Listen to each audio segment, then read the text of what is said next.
come together in a union with the power of numbers. A union is not a privilege, it's your right, and it will make a difference. Contact Teamsters Local 1932, a powerful and successful labor union in San Bernardino, by visiting teamsters1932.org/organize to start today. Now, here is the voice of the working class, Rick Smith.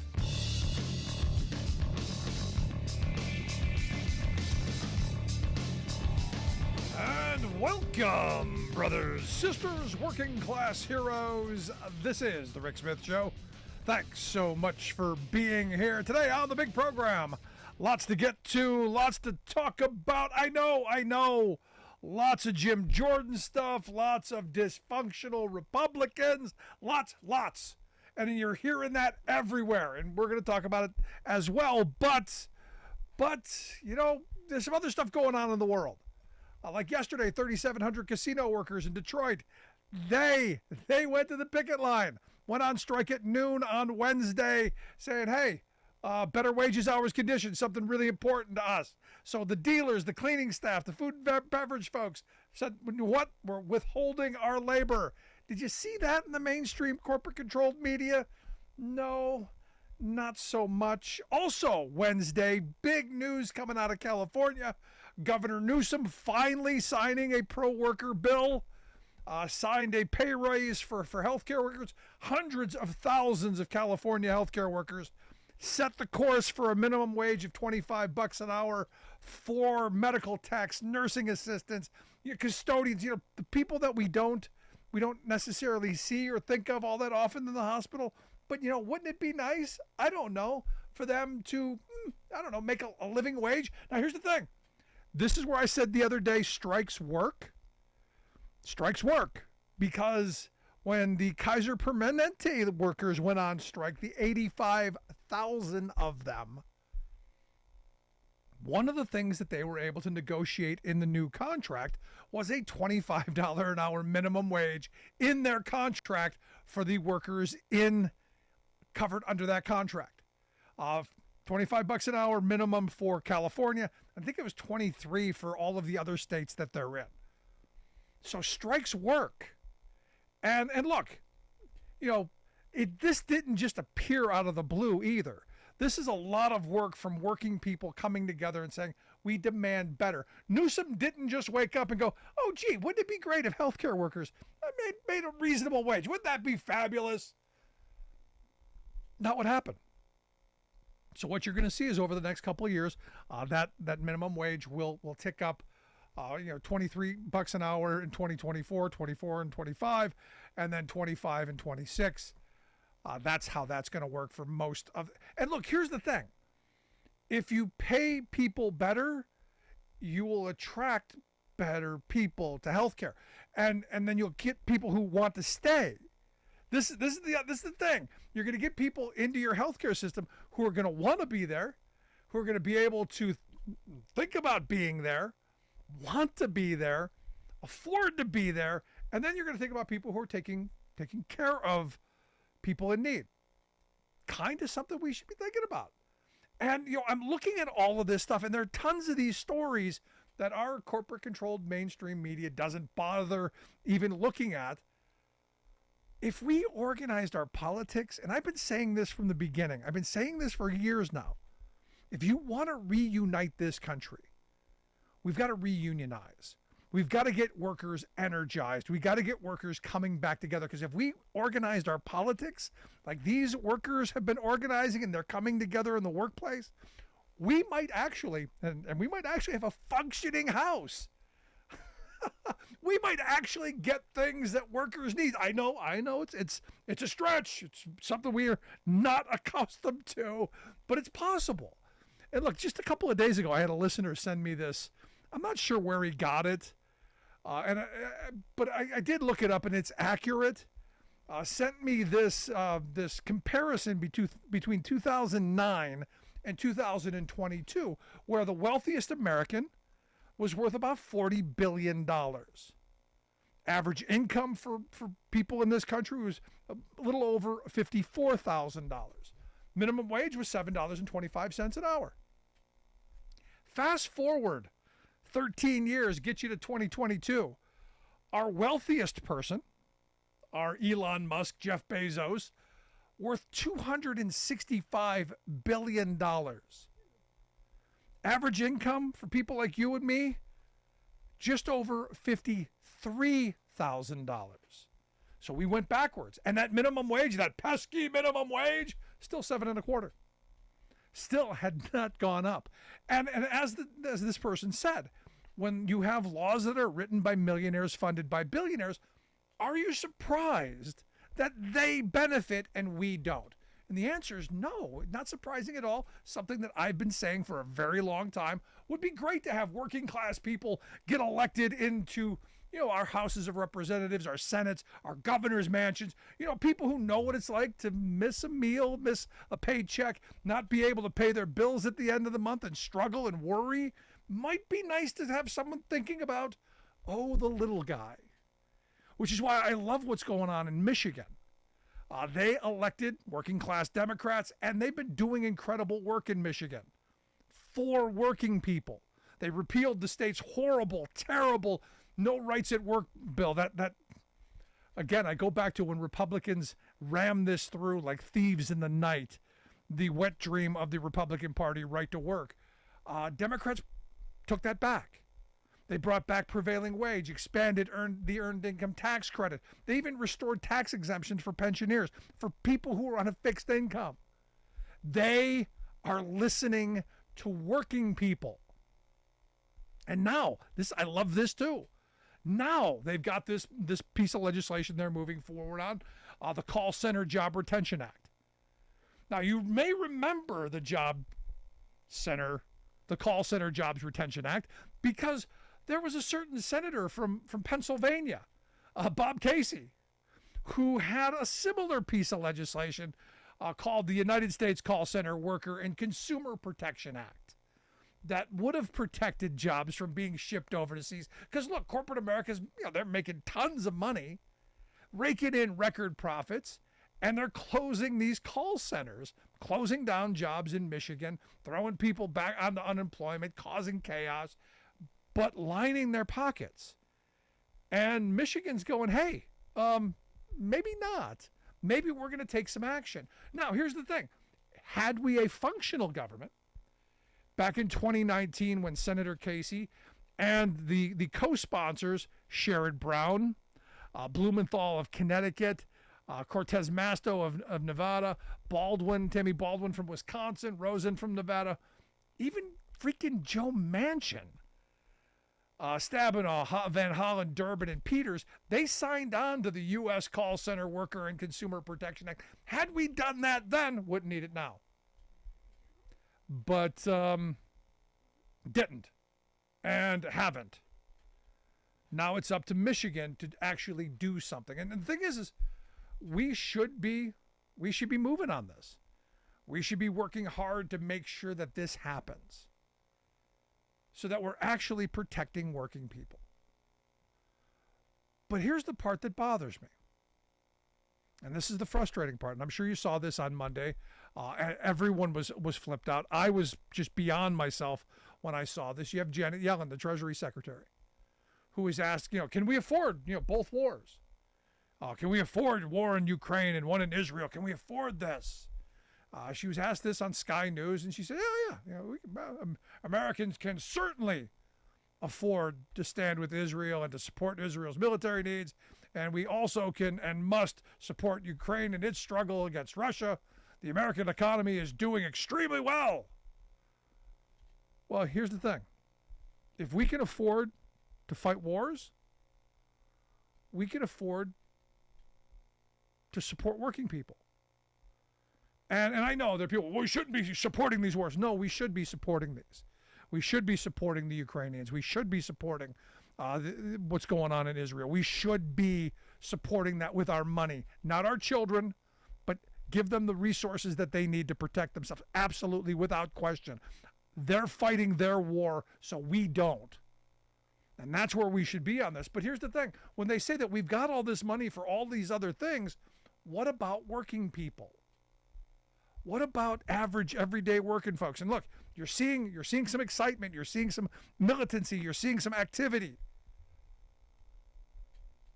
But it's going to be more. And I look at the fact that our friends in the Culinary Union out in Las Vegas, they just came out with a report, The Human Cost of High Hotel Profits, a survey of Las Vegas guest room attendants. And what they find? What you know they're going to find.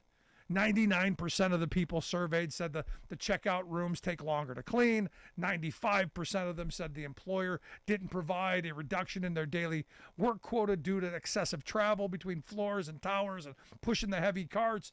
88% said, hey, I'm in pain and discomfort all the time when I'm working. 77% said they've been directly asked by guests to clean their room, but had to decline because, hey, they've been assigned somewhere else. 67% said they don't have the adequate tools to do their job, cleaning supplies, equipment, and the such. 57% have had to see a doctor for work-related pain or injuries. And 43% have said they've missed family time and events due to mandatory overtime. Again, you have to ask yourself, is work your life, or is work how you pay for your life? As an old timer told me, do you live to work or do you work to live? And we're in this moment where the billionaire class, the folks who want to get working people back into line, think you should be living simply to work and make them profits. Out of the fear of, hey, we're gonna automate you out of job, so you better not ask for too much, you better not demand much, and you better come and be happy. Well, I'll tell you, it's about time working people stand up. And I know all the distractions and all of the other news, it's important too, but this is kind of important in my view. I want to hear your thoughts. Email me, rick@thericksmithshow.com. Got lots to get to, lots to talk about. Right back after this. Stick around. You listen to The Rick Smith Show.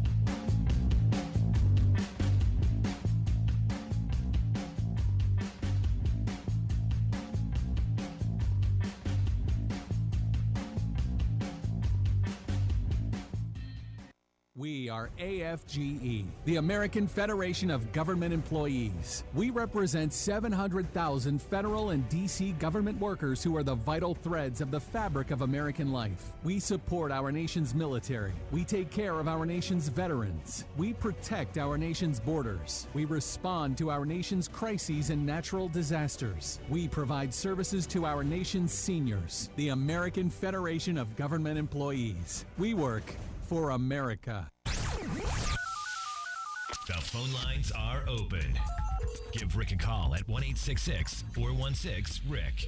That's 1-866-416-7425. We are AFGE, the American Federation of Government Employees. We represent 700,000 federal and D.C. government workers who are the vital threads of the fabric of American life. We support our nation's military. We take care of our nation's veterans. We protect our nation's borders. We respond to our nation's crises and natural disasters. We provide services to our nation's seniors. The American Federation of Government Employees. We work for America. Welcome back to The Rick Smith Show. Now, here is Rick Smith.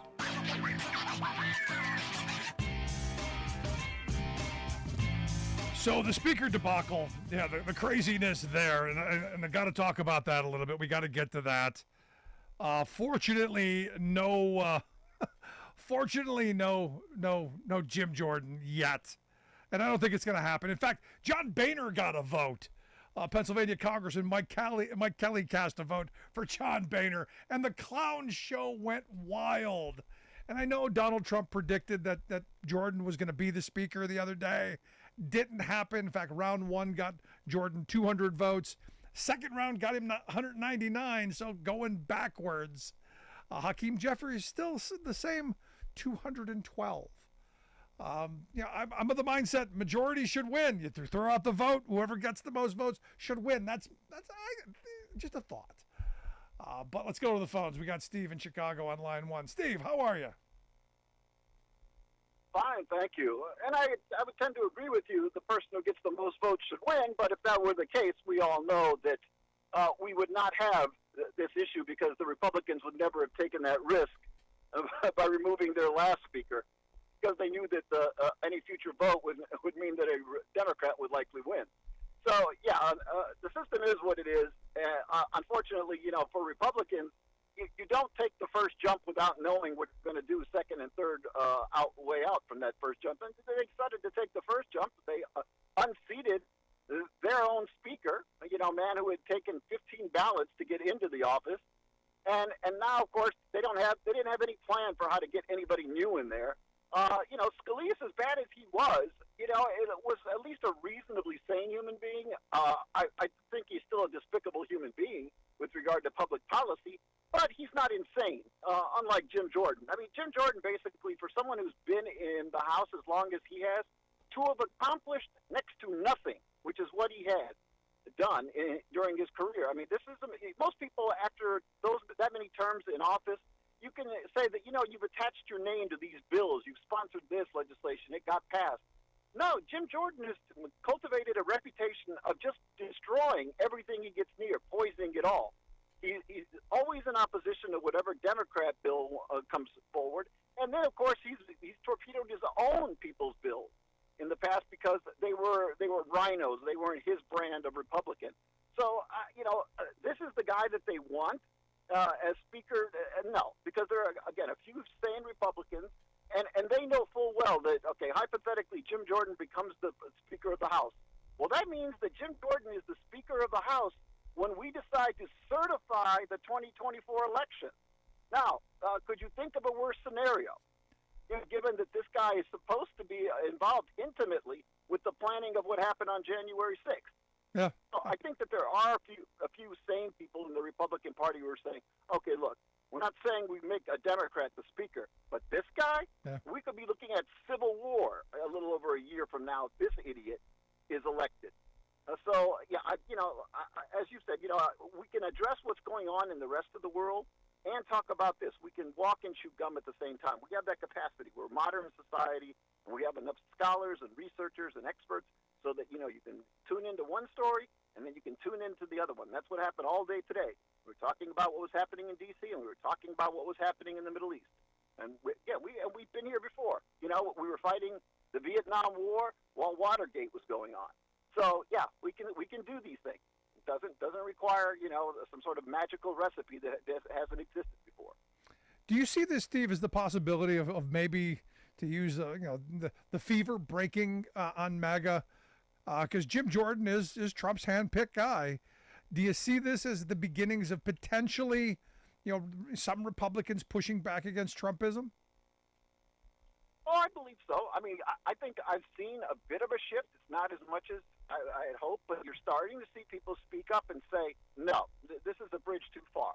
And, and in the past couple of years, okay, despite Donald Trump being defeated soundly in 2020, you still had the Republican Party sort of putting their finger up in the wind and saying, okay, which way is it blowing? Okay, I need to be silent, or I need to tacitly endorse MAGA. Because, they're the largest power block within our party. Pretty much that they're the ones who rule right now going forward. And if you don't want to be primary from somebody on the right, you need to pay lip service to them. Or at the very least, don't open your mouth. Because, those who did, the Mitt Romneys, the Adam Kinzingers, the Liz Cheneys, we all know what happened with them. But now I think that there are some who are starting to say that, yes, that this is nuts. These people are not going anywhere for us as a party. We can perhaps win some seats in some hard MAGA districts, but what does that do for us in terms of national elections? I mean, what happened in 2018? What happened in 2020? What happened in 2022? Okay, how many of these election cycles need to take place before we get the idea that MAGA is not the way to go? It's a regional party in many ways in the South and parts of the West, but nationally, no, this is not what Americans want. And now, they couldn't have served up anything better for Democrats than this chaos. If somehow McCarthy were to become Speaker again, or if, say, his underling, who is now Speaker pro tem, so McHenry becomes Speaker, and he has some sort of powers that are sort of vague right now. We can't actually define it. There would have to be some sort of a meeting, a sit down, in which we define exactly what powers he's going to have. and then he has those powers until the next election, and then another speaker can be elected. But beyond that, what does that do then? It just says to American voters, the Republican Party that you're looking at today can't govern its own house. Yep. That basically, you had McCarthy, you either voted out and then voted back in, which would send one heck of a message, or to his underling now has some power, not all the power of the Speaker of the House. The Republican Party has the majority, but they don't have the full power of the speakership. And so what does that then say about their party? And so, it's a great place to be for Democrats politically, but it's a dangerous place for us to be as a country. Absolutely. Because not having a speaker, a functional speaker, and not tomorrow, if we had a crisis tomorrow, and we have enough of the minor crises now, but if we had a major crisis tomorrow, we could not move legislation forward. If this were 9/12 instead of today, what could we pass if we were in this sort of environment?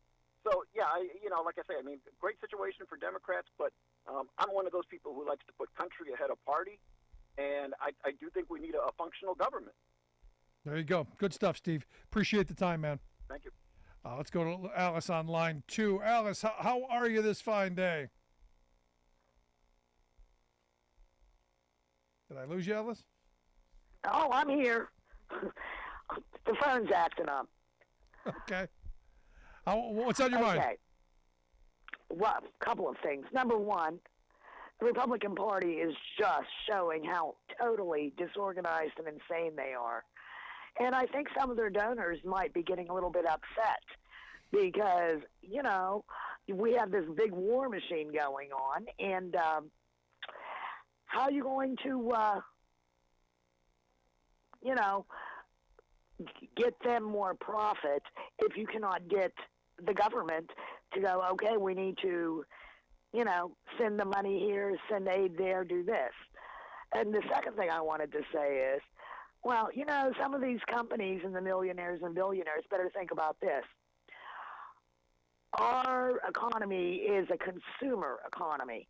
And if people don't have money to spend because they're not making anything, then profitability is going to go down. But you have a good evening, Rick. Thanks, Alice. Appreciate the thoughts. No, this is one of those moments where no function in the House. The party of no thoughts, no ideas, no vision, no direction, and no speaker. This is what they get you. Now, Jim Jordan's a guy who, and I've been banging this around for a while. This is a guy who's a bully, but has nothing to bully with.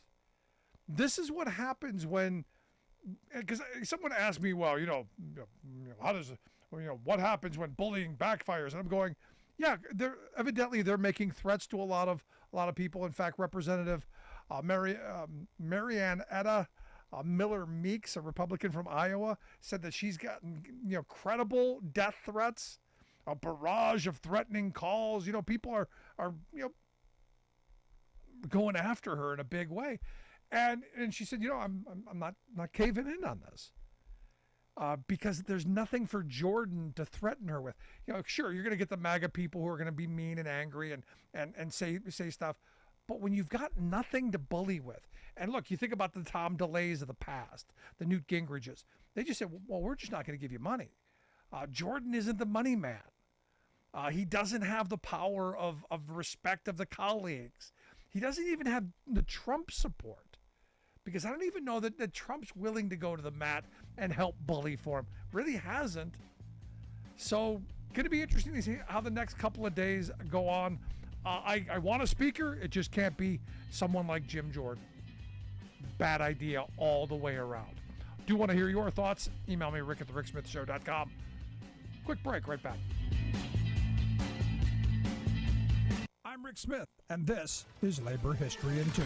On this day in labor history, the year was 1933. That was the day garment factory owners locked out dressmakers in several shops throughout Los Angeles. The women garment workers, overwhelmingly Mexican, had been organizing with the ILGWU for over a month. They began conducting strikes at selected shops the previous month to press their demands. The women wanted union recognition, a 35-hour work week, end to homework, shop floor committees, a guaranteed wage, and more. Historian Douglas Monroy observed that their demands reflected the harsh working conditions that they faced. It was a volatile, competitive seasonal industry. Businesses worked tirelessly to undercut each other and job out the work. Women workers were routinely unemployed or underemployed, subject to widespread wage theft and discrimination. They were frustrated by promises of the new Industrial Recovery Act, which promised the right to organize but held no provisions for enforcement. Employers flaunted the new legislation and continued to discharge workers for union activity. When the employers forced a lockout,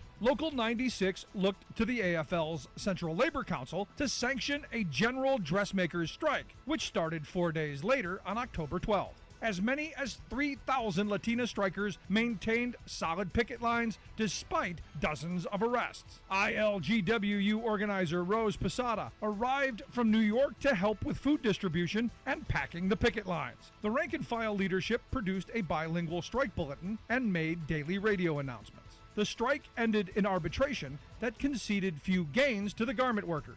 But the women of Local 96 continued to organize throughout the Los Angeles area. They led a series of strikes that would eventually win the closed shop. Labor History in 2 brought to you by the Illinois Labor History Society and The Rick Smith Show.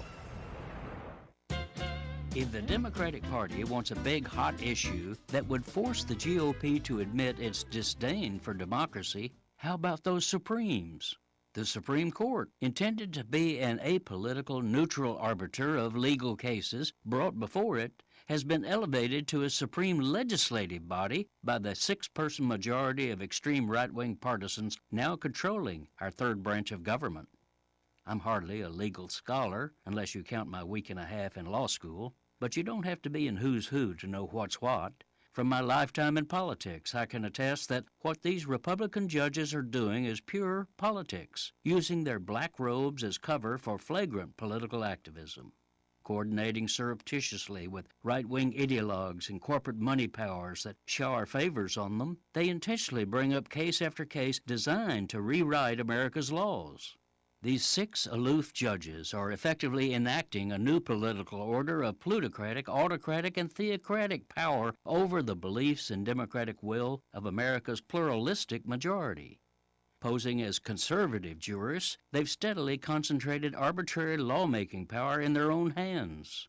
Reaching way beyond the court's constitutional role of deciding cases, today's Supremes now effectively create law by choosing cases to bring up, favoring those fabricated by such right-wing political allies as the Koch brothers and the Federalist Society. Moreover, the 6 partisans even rule on legal questions the case doesn't raise, simply making up and answering their own question. This is Jim Hightower saying, with no legal, ethical, or electoral checks on this secretive anti-democratic government, the court now routinely rules against workers, women, civil rights, the environment, personal liberties, and, well, against America. Shouldn't we have at least one political party calling them out and reining in their arrogance?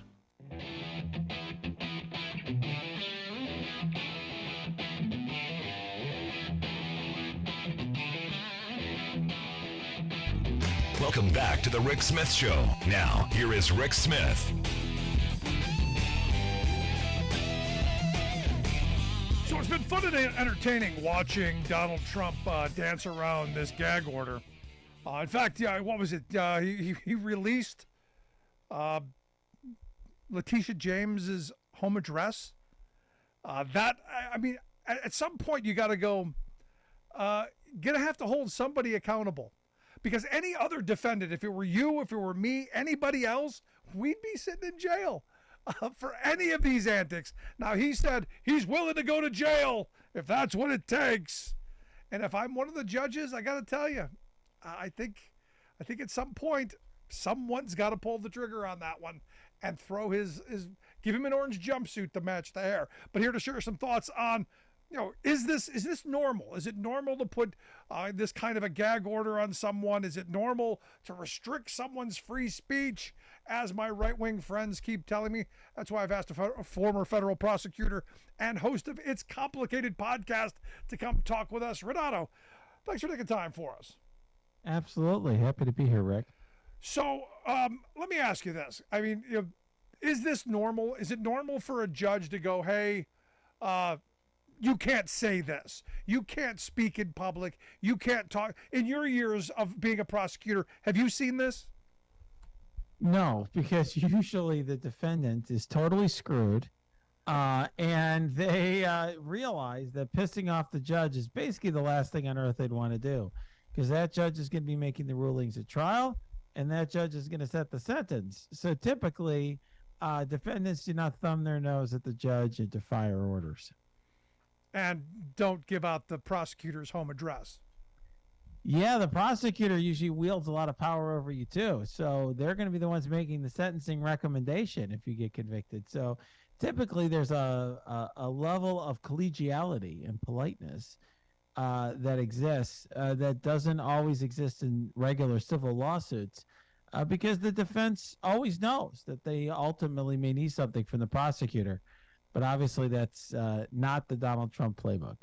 Well, I got to think that he knows he's screwed, legally. So what he's got the cards that he's playing is you got to taint the jury pool, because I keep saying I think what's going to happen. Again, I don't have a crystal ball. I'm not clairvoyant, but there's part of me that goes, I've seen enough bad movies to know it only takes one juror to throw a wrench into our whole system, and I fear that could possibly happen. Yeah, it's like a runaway juror. Wasn't there a John Grisham novel about that? There's a bunch of 13 Angry Men.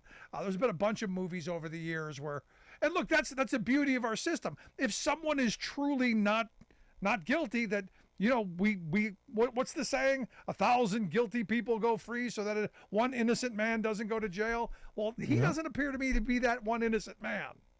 Does not appear to be. I agree with that. I do think that a lot of these antics, I think, have limited value. I'm not sure how many DC voters and thus jurors are going to be tuning into his antics. But I do think it puts the judge in a difficult situation. So we've actually had a couple gag orders recently, two different ones. So one that was an easy call for the judge, this was in that New York case. Donald Trump tweeted out or truthed out or whatever he calls it, a photo of the judge's law clerk with Chuck Schumer, and suggested that she was somehow involved with Chuck Schumer, made some lies up about her. That was an easy call for the judge because she's a court personnel. She's not a public figure. This is not an issue of public concern. It is in fact false, and it's really an attack on the judiciary. So that one was an easy call for the judge, and I think Donald Trump complied by taking that Truth Social post down like right away.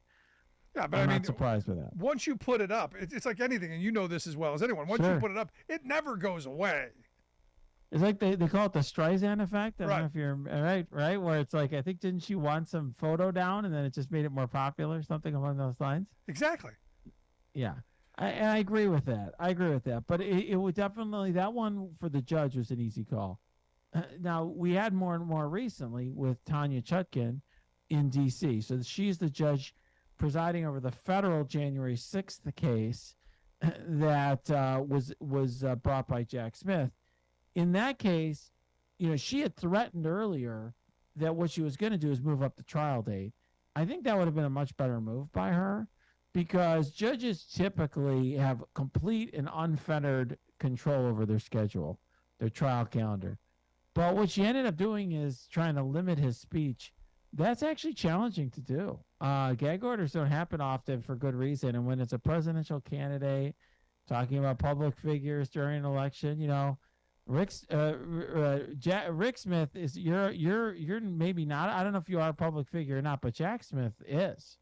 And I think, that'll be an interesting one on appeal. But I think she felt like she needed to send him a message. Yeah, but here's the thing, and I'm not comfortable with gagging, any gag orders or anything like this, just because I know Trump is going to violate it on purpose so that he can then again look like the victim and look like the guy we're fighting the fight. I don't want him to come out of this looking like the martyr. This just seems like one more of those things that's being piled on. Yeah, if I was this judge's law clerk, I would have advised her not to issue the gag order. I mean, so from a First Amendment perspective, it's very problematic when any part of government, including the judiciary, tries to restrain somebody from speaking before they speak about something, okay? Saying, hey, you cannot talk about this subject or that subject. Very, very closely scrutinized. And here he's running for president, and a lot of the witnesses are public figures, General Milley and, so on. The prosecutor is basically a public figure, right? People are making podcasts and, TV shows about that guy. I mean, he's kind of a big deal. So if you and I can talk about Jack Smith, it's very hard to limit that. So I wouldn't have gone there. Like I said, I would have just told the guy, hey, tell you what, you're creating a lot of problems for me. So this is what we're going to do. We're going to move up the trial date a couple of months so I can get you off my calendar. And that's what I would do. That's actually a really great idea. You're listening to The Rick Smith Show with Renato Mariotti, former federal prosecutor and host of the It's Complicated podcast. You can find that wherever you find your favorite podcasts. We'll get links out on social media. Now, I would have gone the complete opposite way. I would have said, hey, dummy, keep talking. Keep putting stuff out. Keep giving us exhibit A, B, C, D. Talk until here's a shovel. Keep digging. Yeah, I think ignoring him is generally one of the best ways of handling any loudmouth or bully. And in his case in particular, attention is what he's looking for. And so if you don't give him attention, I don't know if you noticed. he's a lot less relevant nowadays. He's on that ghetto version of X, Twitter, whatever, where he's in truth land. So the irony's not dead, right? It's like the Pravda of social medias. So he's there. No one really pays attention to his speeches and public statements anymore, unless you're watching Newsmax.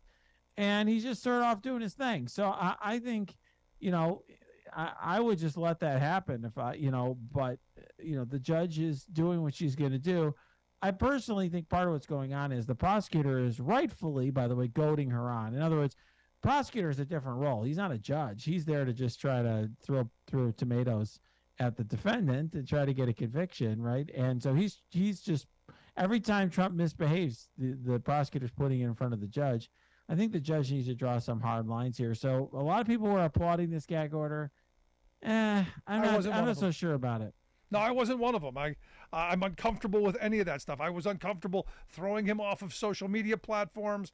I know what a whole bunch of people were. No, we've got to get rid of him. No, I want him saying dumb stuff. Give me exhibit A, B, C, and D. No, I did find it interesting that he he has the most expensive house probably in the world, which is Mar-a-Lago. He said during his his rant at the civil trial, where he ranted and raved. He said that Letitia James is ranting and raving like a lunatic. Lunatic indeed. Yeah, speaking of ranting and raving lunatics, right? We've got this guy who won't shut up about his case. The funny thing with that New York trial is, from his legal team's perspective, I actually think that was a laydown by his legal team. In other words, they're like, this guy's got indicted 4 times. Pretty much a civil trial in New York is basically the last of our problems. We're just going to take the 5th a bunch of times in that case, because even though that can be used against us in the civil case, we've got bigger fish to fry. But Trump just figured out, like, oh, crap, we're going to lose the civil trial. Like, I think it's like he just got the memo. He just started paying attention. But it's like too little too late. He's basically already lost at this point. The judge already found there was fraud. So he's just wasting everyone's time at this point. So when he loses ultimately, and as you've said, the judge has already ruled on this, what does he lose? We already know he's probably not as rich as he says he is. He's inflated his properties, which am I the only one who finds it curious and troublesome that his defense was that I couldn't possibly overinflate the value of my homes or my properties because I could always get the money from the Saudis? Am I the only one who's kind of freaked out by that? Well, he didn't have a great defense here, okay? And the problem for him is he's got 2 different valuations that he's telling 2 different government bodies, right, or 2 different people. He's telling the lenders and so forth one thing, he's telling the government another thing.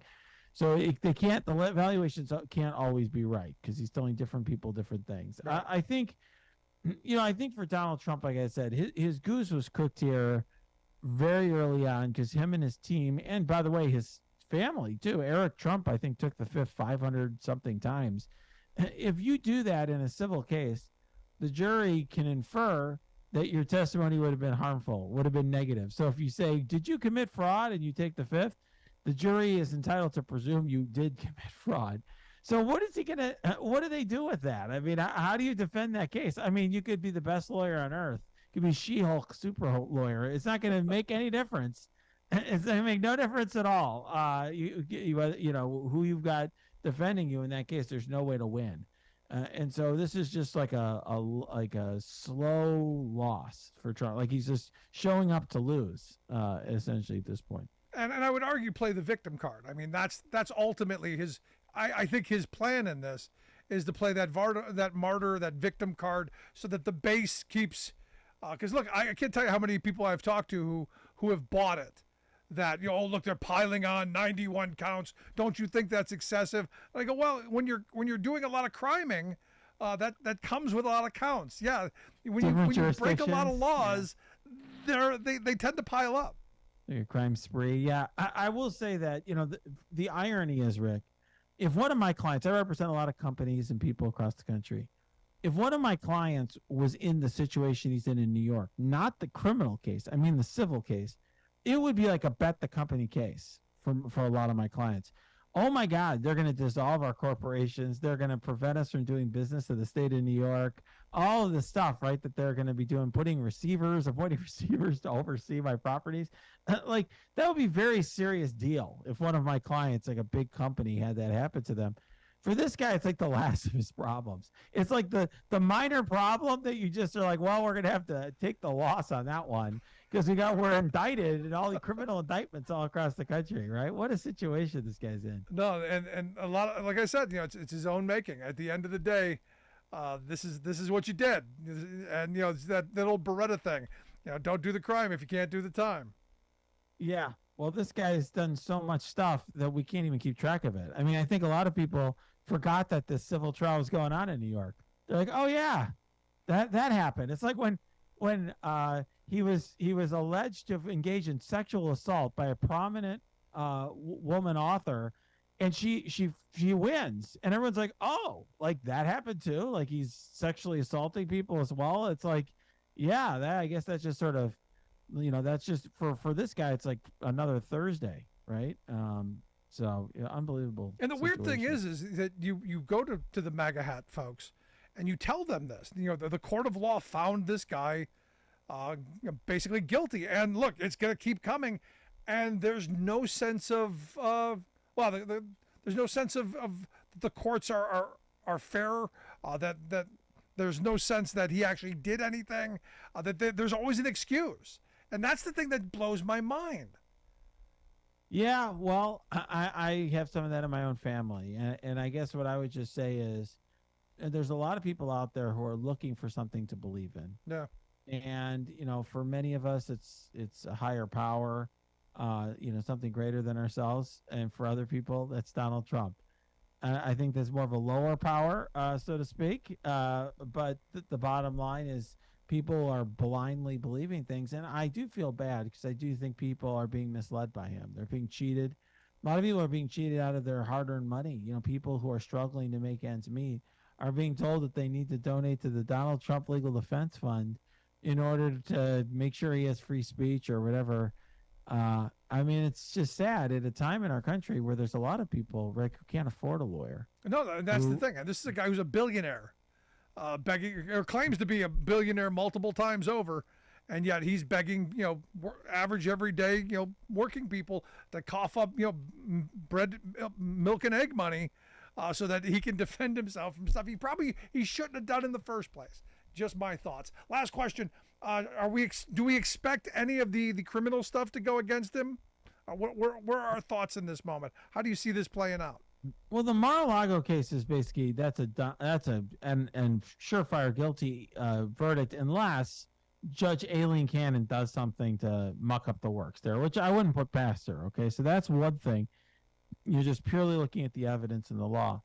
But, you know, as for this January 6th case, that's an interesting one. The judge is, I think it's fair to say, not favorably inclined towards Mr. Trump. She's not his. He's not her favorite person in the world. So I think it's sort of the opposite issue. It's a case that's more unprecedented. It's less straightforward January 6th case, which has never been charged before, of that kind, because it's never happened before. But you're in front of a judge who's absolutely determined to make that happen before the election. So I'm interested to see. I think the question is, will it happen before the election? And that's the one case that might get to trial, criminal case before the election. Well, I am certainly looking forward to seeing what happens. Renato, I appreciate you taking time for us. As always, great talking with you. Anytime, Rick.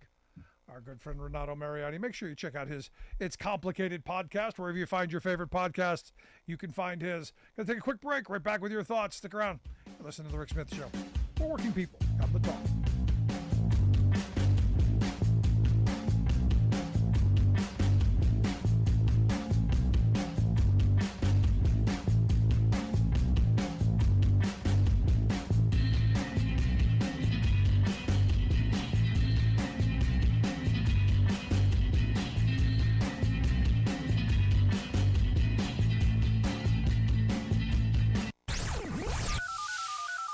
Phone lines are open.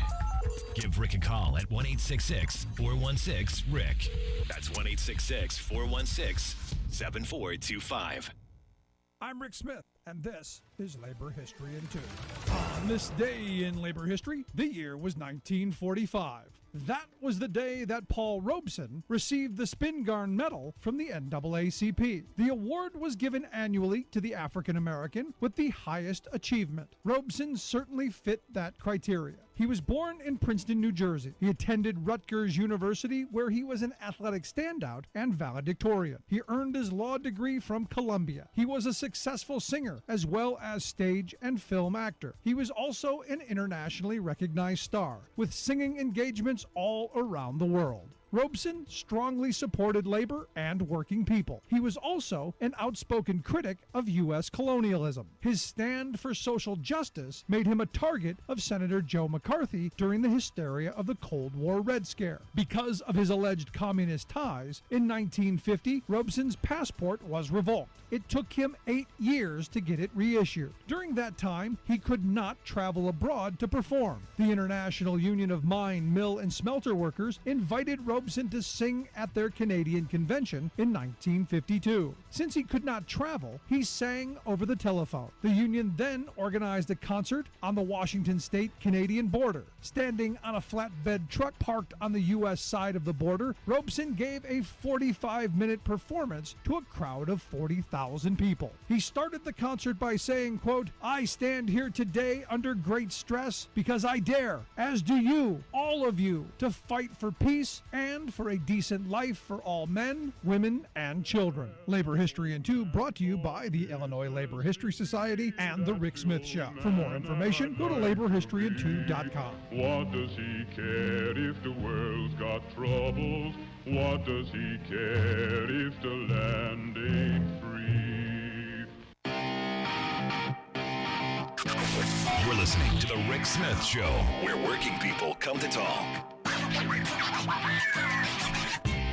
So I gotta tell you, I love the fact that Nancy Pelosi came out and said that, just suggested that Republicans take a lesson in mathematics and learn how to count. Because look, why would you go to the floor with a vote that you know you don't have the votes for? Why would you do that? Look, you whipped the votes before you went to the floor. You knew who was against you. You knew who was for you. You knew you didn't have it, but they did it anyway. And they did it. Look, this is what Republicans understand so much better than Democrats. They understand pressure. They understand that you put these names out, these look, Jordan lost 22 Republican votes. There are 22 targets for MAGA world to spend their time beating up on. And like I said, you had this Marionette Miller Meeks, this Republican from Iowa, who's getting death threats because she refuses to fall in line. And I go back to what I said a moment ago. When you're the bully, you got to have something to bully with. And understand, Jim Jordan's got nothing. Jim Jordan is nothing in Congress. He's the pit bull. He's the destroyer.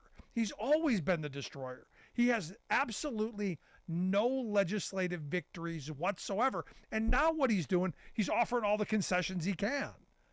The latest one to some New York Republicans, to double the SALT, the state and local tax, exemption that Trump went and targeted blue states by making it $10,000. They're going to double it for the cap to be $20,000 and $40,000 for joint filers. This is his compromise to them. Here, I'll give you some tax money. No, that's not how it works. And look, he said he's going to give money. Again, it was against Ukraine, but we're going to give them some money. We're in favor of it. Now, understand, if he becomes speaker, and I don't think he's going to. I think they're dug in. I think he's done. They're going to keep trying. Going to keep threatening. But remember, this is a guy who voted to overturn the 2020 election. This is a guy who wanted to pardon Trump for his election crimes. This is a guy who wants to ban same-sex marriage, wants a national abortion ban. This is a guy who has not passed one single piece of legislation in 16 years. Not only that, he's never even had a committee vote on a piece of legislation. And you top this with, this guy is a right-wing ideologue. One of the speeches that came out was this Oklahoma Representative Tom Cole. He was going on and on about how wonderful it was that Jim Jordan wanted to gut Social Security and gut Medicare and Medicaid. Was just effusive with praise. Because again, Republicans want to destroy that stuff. And look, the reality is everything that we the people, and the reason I started today's show off with, the fact that in Michigan, they're actually doing things that working people want. They're actually listening to the constituents and getting stuff done. Jim Jordan's not that guy. Jim Jordan voted against the Women's Health Protection Act. Saying that should a woman have the right to control her own body. Voted against the right to contraception. Voted against the Consumer Fuel Price Gouging Prevention Act. Voted against bipartisan background checks. Voted against the Paycheck Fairness Act, saying that women should receive equal pay in America. We can go down the list. Voted against the John Lewis Act, the Respect for Marriage Act. All this stuff that pull really well. Voted against the Child Care for Working Families Act, helping ensure that families have the ability to get some child care when both parents have to work. Voted against the Violence Against Women Act. Voted against Build Back Better. Voted against the Invest in America Act, the CHIPS bill, the Bipartisan Safe Acts Committee. We can go down the list of all of the things he's been against. You know what he's been for? Tax cuts for the rich. That's what he's been for.